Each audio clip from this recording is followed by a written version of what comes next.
بسم اللہ الرحمن الرحیم۔ السلام علیکم۔ ایک دفعہ کا ذکر ہے، ایک جل پری سمندر کے کنارے ایک غار میں رہتی تھی۔ شام کے وقت جب مچھیرے اپنی کشتیوں میں بیٹھ کر مچھلیاں پکڑنے آتے تو جل پری کشتی کے ساتھ ساتھ تیرا کرتی اور ان کی باتیں سنا کرتی تھی۔ مچھیرے مزے مزے سے اپنی خوبصورت گاؤں، ہرے بھرے کھیتوں اور رنگ برنگے پھولوں کا ذکر چھیڑتے اور یہ جل پری بڑے بڑے شوق سے ان کی باتیں سنتی اور حیران ہوتی۔ آخر اس کے دل میں یہ سب خوبصورت چیزیں دیکھنے کا شوق پیدا ہو گیا۔ ایک دن جل پری نے اپنے دل میں اس دریا میں تیرنے کا ارادہ کیا جو ان مچھروں کے گاؤں کے ساتھ ساتھ بہتا ہوا کرتا تھا۔ ایک رات جب چاند نے سمندر کو اپنی کرنوں لباس پہنایا تو جل پری اس دریا کی طرف چل کھڑی ہوئی۔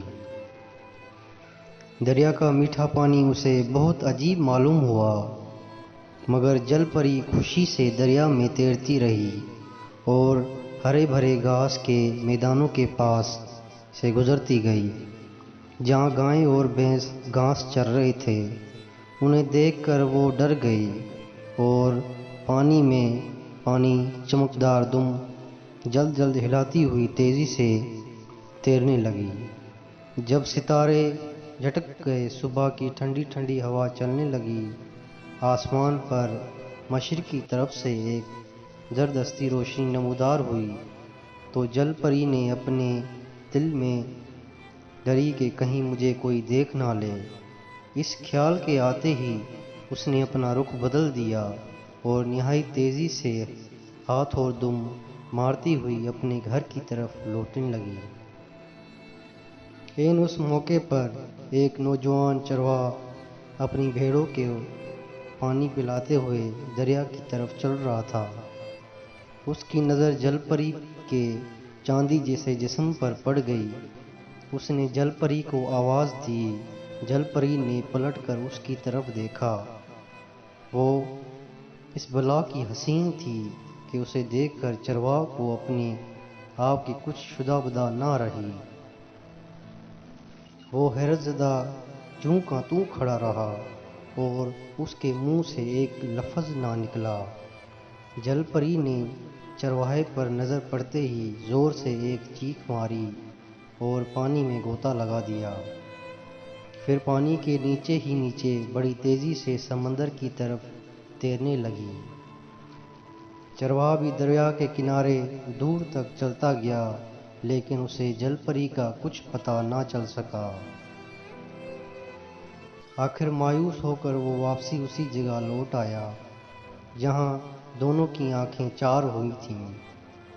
کنارے پر گھٹنوں کے بل بیٹھ گیا اور دریا کی لہروں کی طرف بڑے غور سے دیکھنے لگا، مگر جل پری نظر نہ آئی۔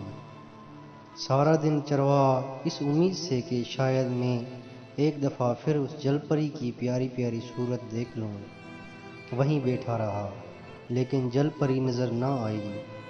دوسرا دن گزر گیا، پھر تیسرا دن بھی گزر گیا، مگر جل پری کا کچھ پتہ نہ چل سکا۔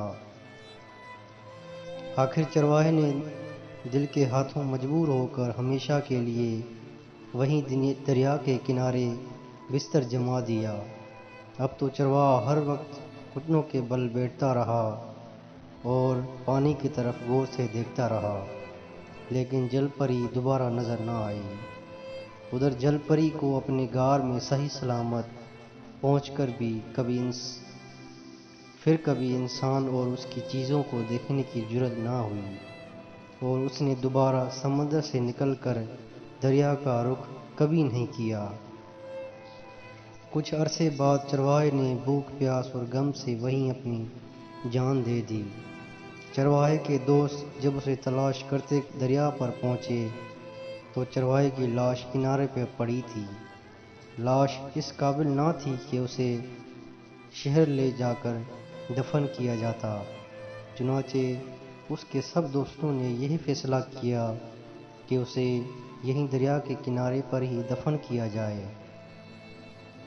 دوسرے سال اس کی قبر سے ایک ننھی منی کونپل پھوٹی، اور جب کئی سال گزر گئے تو وہ کونپل بڑھتے بڑھتے ایک بڑا اور گھنا درخت بن گیا۔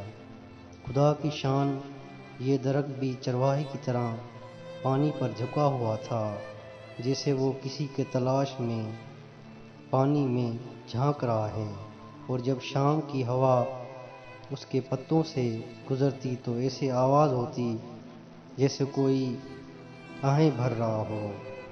لوگوں میں یہ درخت اب تک رونے والا درخت کے نام سے مشہور ہے۔ دوستو، امید کرتا ہوں آپ کو یہ ویڈیو میری اچھی لگی ہوگی۔ میرے چینل کو سبسکرائب کریں اور لائک کریں۔ شکریہ۔